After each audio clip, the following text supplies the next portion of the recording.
Hi guys, so this is the part 22 ata.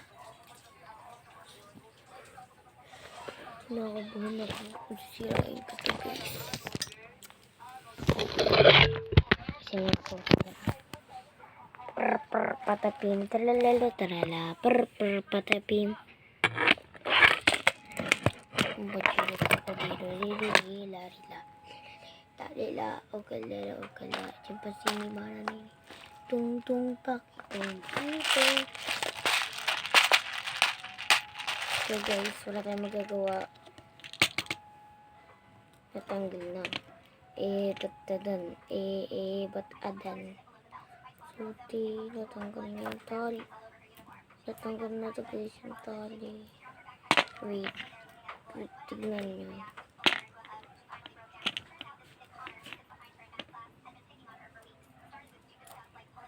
Sira na yung ganyan bracelet.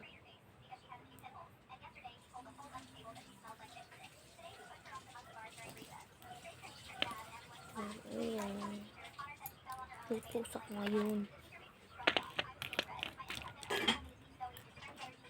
Kita na sa mga tamar ko. May gamit-gamit na akong binigay niya sa akin ng bracelet eh. Actually guys, siya parang nagbigay nito sa akin. Si Ate Margo. And nagtataka kayo kung bakit ate kahit ano ko lang siya, kahit kaklase. Kasi guys, mas matanda siya sa akin. Ngayon na siya 11. Ako 10 pala. Ay! Ang taon na nga ba ako? Nakalimutan ko mga ate.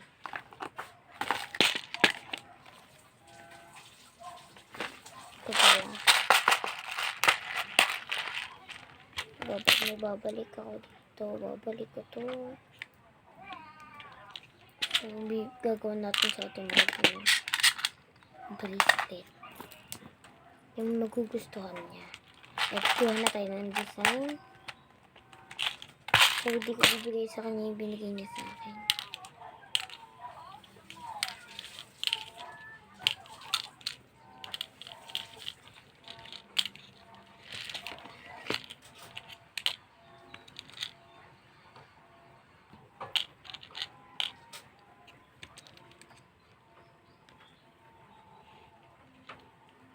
Okay. Kuha na tayo ng design. Part 23 guys.